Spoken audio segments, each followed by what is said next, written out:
Hello, it's me. Darling girl, let's talk for good vibe. Hello mga ka-Jomcar, Kalina. Mag-reaction na naman po tayo. Pero bago yan, i-shoutout na natin si Kuya Val, si Ate Edna, si Kalina Prab, at ang Jomcar, shoutout. Shoutout din sa mga charity vloggers, sa mga reactors, at sa kasaman ko sa Karaba. Din shoutout po sa inyong lahat na sumusuporta dito sa Team Kalina sa Jomcar at sa ating channels. No? Kahit hindi naka-subscribe, yung nanonood na solid viewer, shoutout po. So kaninang umaga, mga 10 ata yun, may nag-live na isa sa supporter sa sponsor din. No? Andun ako sa live niya magsimula siya hanggang sa matapos. So ang topic niya about dito sa paa at sandal. Kahapon po, yung nag-reaction po tayo. So may mga tatlo ata nag-comment nga, sabi, pati ba yung reaction na? Isipin po ninyo sa mga negative dyan, reactor po tayo. No? Reactor po tayo. So kung may nakikita tayo na pwede pag-usapan na magbibigay ka ng iyong point of view, yung opinion, pwede mo reactionan. Dahil ikaw, wala kang channel, wala kang, tamimi ka kasi wala kang channel. Hindi mo, nasa isip mo lang yung reaction, yung, opinion mo, ang iba nagko-comment. At dahil may channel ako, magsasalita po ako, no? Kasi minsan mga negative, pati ba yan, re-reactionan. Huwag niyo po kalimutan, reactor po ako. Kaya magre-reaction ako. May magsasabi na ano ba yan? For the views. Totoo po yan. Ba't naman ako magsasalita dito kung ayaw ko ng views? Di ba po? Oh, yan. So, nasa gitna ako kasi ito yung nag-post ng sandal. Hindi ko talaga alam kung sino ba pasimuno na nag-post. Ang nakita ko lang is nag-post si Juan B. Screenshot niya. Pinakita niya yung paa ni Carla. Then, siya ang nakasuot ng sapatos na yung parang pagkasabi doon. Na ang pagkasabi to ni Juan B. na wag po agad manghusga, no? Ito po yung paa. So, paa talaga ni Carla yun. Din may mga comment dyan na is na hindi ko talaga alam kung sino ang nag-comment kasi linagyan ng heart na takpan.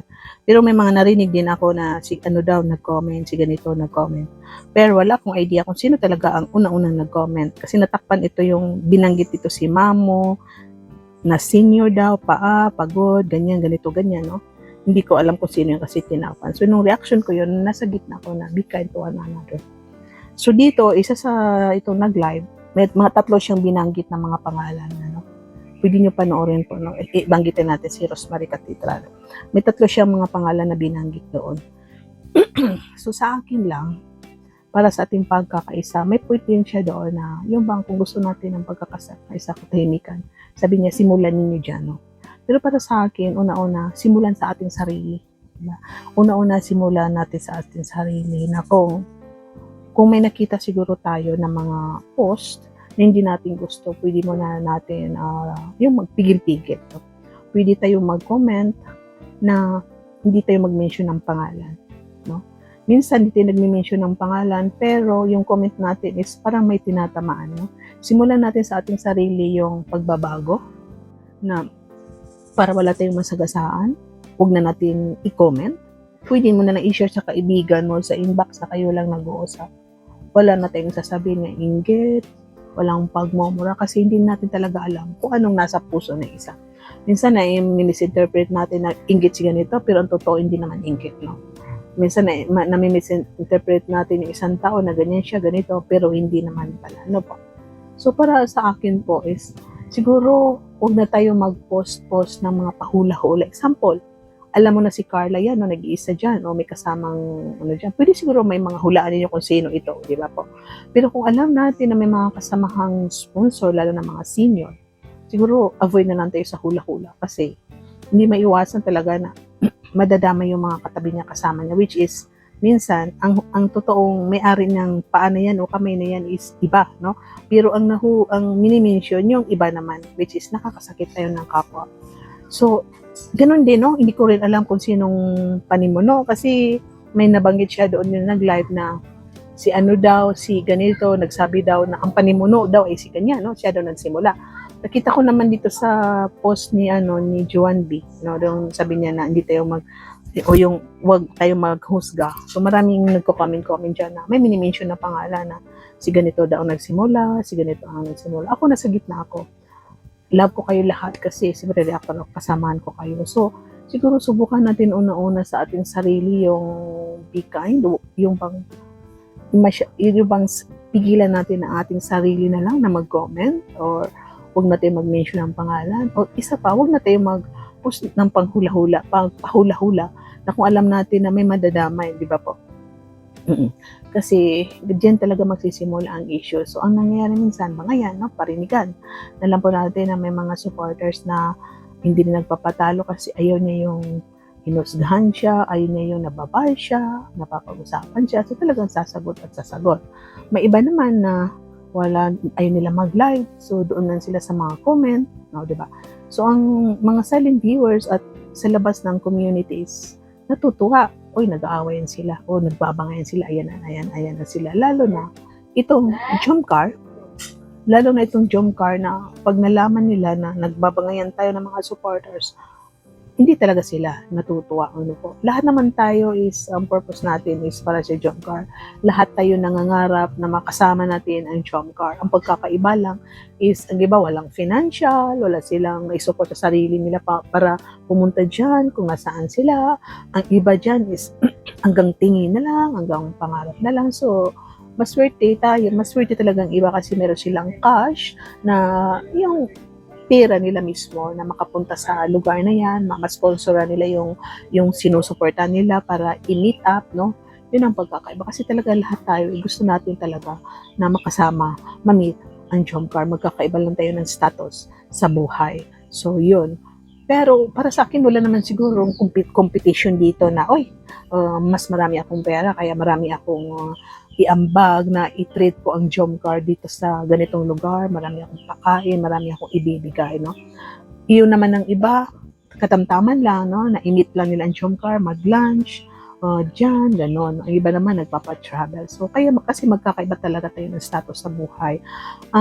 Yun lang, ang pari-pariho natin is lahat tayo nangangarap na makasama ang Jomcar. Pero sa puso natin is lahat tayo talaga ay nagmamahal, pero magkakaiba lang status natin sa buhay. So yun nga, no, na simulan natin, para sa akin, simulan natin number 1 sa ating sarili ang pagbabago, na yung control natin ang sa comment, sa mga live, siguro i-control muna natin yung mga comment na may masasaktan tayo, may masagasaan.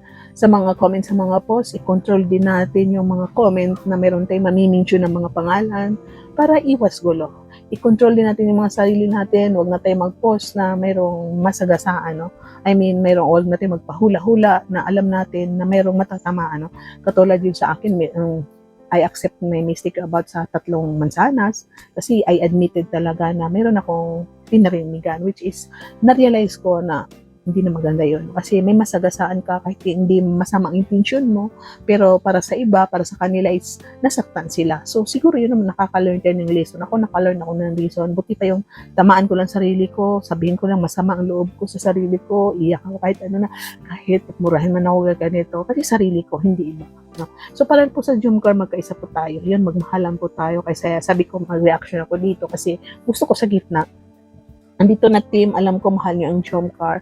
Andito naman ang team na mahal din ang Jomcar. So siguro yun, magkaisa tayo. Iwasan natin to say words na nakakasakit. Iwasan na natin mag-comment na meron tayong masagasaan. Iwasan na natin yung bangayan sa mga live ng Jomcar. Na iwasan na natin yung may comment tayo na nakakasakit na pagsisimula ng issue, no?